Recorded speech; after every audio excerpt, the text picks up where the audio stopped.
한국인으로서 기축통화 변화에 대응하는 현실적 재테크 전략. 바이 커버넌트. 기축통화는 단순히 세계가 인정한 화폐가 아니라 전 세계가 한 통화를 계속 사용할 것이라는 집단적 신뢰를 기반으로 작동하는 하나의 경제 시스템이다. 가상의 국가 A를 예로 들어보면 A국은 자국 통화로 외국의 물건을 수입할 수 있는데 이때 물건은 실물로 존재하지만 통화는 A국 중앙은행이 발행한 숫자일 뿐이며 결국 이 통화는 세계 어딘가에 남아 A국이 실물 자산을 다시 요구할 수 있는 잠재적 부채가 된다. 그러나 이 통화를 세계 각국이 신뢰하고 서로 주고받는다면 A국은 자신이 발행한 돈으로 무한히 외부 자원과 재화를 끌어올 수 있고 물가 상승 없이 국민의 실질 소비는 극대화된다. 이것이 기축통화국이 누릴 수 있는 특권이다. 하지만 이 구조는 절묘한 균형 위에 존재한다. 만약 세계가 동시에 A국이 통화로 A국이 자산을 사들이거나 신뢰가 깨져 그 통화를 한꺼번에 팔게 된다면 A국은 공급 부족과 물가 상승 통화 가치 하락이라는 위기를 맞이하게 되며 이는 자기실현적으로 진행된다.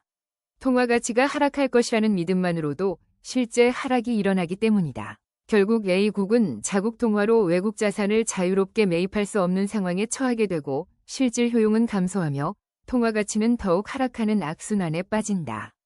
이러한 변화 속에서 한국처럼 무역 의존도가 높고 외환 시장에 민감한 국가의 국민들은 보다 현실적이고 전략적인 대응이 필요하다.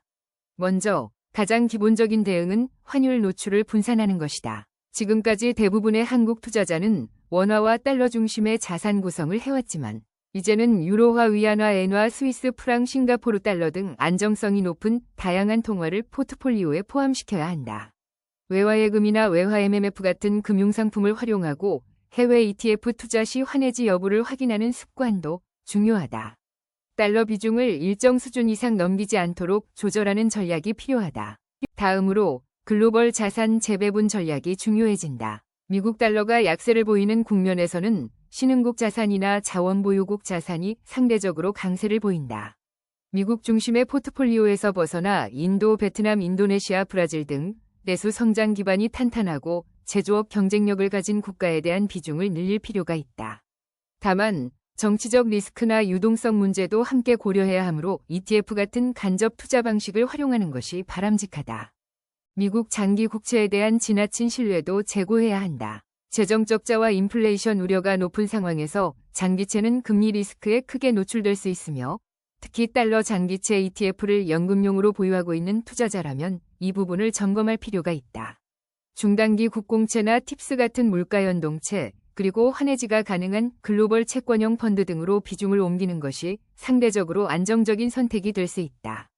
동시에 실물 자산과 연동된 자산에 대한 투자를 확대해야 한다. 통화 시스템이 흔들릴 때는 실물 가치가 있는 자산이 방어력을 갖는다. 금은 수익을 추구하는 자산이 아니라 위험을 분산시키는 자산이며 전체 자산의 5%에서 10% 정도를 배분하는 것이 적절하다. KRX 금연물 시장이나 글로벌 골드 ETF를 활용하거나 금 관련 인프라 기업 ETF에 분산 투자하는 전략이 유효하다. 또한 에너지, 농산물, 원자재 등 실물 자산 기반의 펀드도 보조적 대안이 될 수 있다.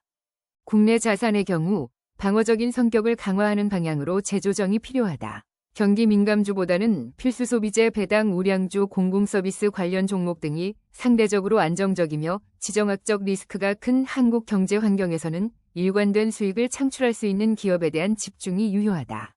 부동산의 경우에는 시세 차익 중심보다는 월세형 임대 수익 기반 자산을 중심으로 구성하고 상가, 오피스텔 등 현금 흐름이 안정적인 자산에 관심을 가져야 한다. 고금리와 대출 규제가 계속되는 한 레버리지를 동반한 투자형 부동산은 리스크가 크다. 마지막으로 비상시를 대비한 유동성을 반드시 확보해두는 것이 좋다. 일정 수준의 현금이나 외화 유동성을 보유함으로써 급격한 환율 변동이나 금융시장 충격에 빠르게 대응할 수 있다.